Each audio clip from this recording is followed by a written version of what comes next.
உங்களுடன் ஸ்டாலின் என்பதற்கு தடை உத்தரவை அண்ணா திராவிட முன்னேற்ற கழகம் பெற்றிருக்கிறது. அரசு பணத்தை கொடுப்பதற்கு இவர் பேர் எதற்கு பயன்படுத்த வேண்டும்? ஆச்சி கொழுக்கட்டை மாவு வந்தாச்சு. ஆச்சி கொழுக்கட்டை மாவிற்கு கொழுக்கட்டை அச்சை கேட்டு வாங்குங்கள். உங்களுடன் ஸ்டாலின் என்பதற்கு தடை உத்தரவை அண்ணா திராவிட முன்னேற்ற கழகம் பெற்றிருக்கிறது. ஸ்டாலின் என்கிற பெயரை போட்டு அரசு பணத்தை கொடுப்பதற்கு இவர் பேர் எதற்கு பயன்படுத்த வேண்டும்? இவர் பயன்படுத்த வேண்டும் என்று சொன்னால் இவருடைய சொந்த பணத்தை எடுத்து தர வேண்டியதுதானே. கோடான கோடி சொத்துக்களை கொள்ளையடித்திருக்கிற கருணாநிதியினுடைய குடும்பம், ஸ்டாலினுக்கு அடுத்ததாக வருகிற வாரிசுகள் எல்லாம் அவருடைய குடும்ப சொத்துக்களை எடுத்து மக்களுக்கு செலவு செய்ய வேண்டும் என்று சொன்னால் செலவு செய்தால் அவர்களுடைய பேரை அவர்கள் வைத்துக் கொள்ளலாம். அதை விட்டு அரசாங்க பணத்தை செலவு செய்வதற்கு இவருடைய பெயரை பயன்படுத்துவது முறையற்றது, நியாயமற்றது.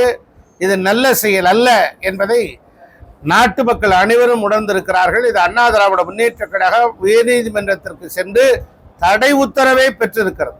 ஆனால் அவற்றையும் மீறி உங்களுடன் ஸ்டாலின் என்று பெயரை பயன்படுத்துகிறார்கள். இது அடாத செயல், வன்மையாக கண்டிக்கத்தக்கது. இது கண்டெம்ட் ஆஃப் கோர்ட்ஸ். சிஆர்பி வீரர் வேலூர்ல ஒரு பெண் வீரர் வந்து திருமணத்துக்காக சேர்த்து வச்ச சிஆர்பி வீரர் ஒரு பெண் வீராங்கனை திருமணத்திற்காக கொஞ்சம் கொஞ்சமாக சிறுக சேகரித்து வைத்திருக்கிற கூடிய அவருடைய நகைகளை எல்லாம் கொள்ளையடிக்கப்பட்டிருக்கிறது. அவர் கண்ணீர் மல்க அந்த பேட்டியை பார்த்தால் நமக்கே கண்ணீர் வருகிறது.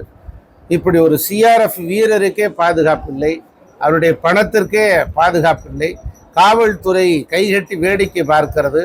இப்படி எங்கு பார்த்தாலும் சிறுமிகள் முதல் வயதானவர்கள் வரை பாதுகாப்பில்லாத பெண்களுக்கு பாதுகாப்பில்லை. வயதான பெண்மணியே பல்வேறு இன்னல்களுக்கு ஆளாக்கப்படுகிறார். ஆக சிறுமி 8 வயது சிறுமி பட்ட துயரத்தை நாம் பார்த்திருக்கிறோம் திருவள்ளூரிலே. இப்படி தொடர்ந்து வன்முறை. இது போதாதென்று இந்த நாட்டுக்காக எல்லையிலே பாதுகாக்கிற ஒரு பெண் வீராங்கனை தன்னுடைய திருமணத்திற்காக சேர்த்து வைத்திருக்கக்கூடிய நகைகளே கொள்ளையடிக்கப்பட்டிருக்கிறது. இப்படிப்பட்ட அரசு தேவையா? இப்படிப்பட்ட அரசை வீட்டுக்கு அனுப்ப வேண்டும் என்று மக்கள் முடிவெடுத்து விட்டார்கள். ஆக ஸ்டாலின் அரசு விரைவிலே வீட்டுக்கு போக இருக்கிறது. எதிர்கட்சிகளாக தொடர்ந்து வந்துட்டு பிரச்சாரம் மேற்கொண்டிருக்காங்க. பிரேமலதா விஜயகாந்த் ஒரு பக்கம், அன்புமணி ராமதாஸ், இந்த மாதிரி தொடர்ந்து ஒரு அணியில இணைவதற்கான நம்ம இல்லை, நிச்சயமாக நீங்கள் விரைவில் பார்க்க போகிறீர்கள். கூட்டணி நல்ல கூட்டணி. அண்ணா திராவிட முன்னேற்ற கழகம் மெகா கூட்டணியை அமைக்க இருக்கிறது. தற்போது பாஜகவோடு கூட்டணியை அமைத்து சிறப்போடு செயல்பட்டு வருகிறோம். மேலும் பல்வேறு கட்சிகள் இணைய இருக்கிறது. திமுக கூட்டணி உடைந்து அந்த கூட்டணியிலிருந்து விலகுவதற்கு அந்த கட்சிகள் எல்லாம் தயாராகிவிட்டது.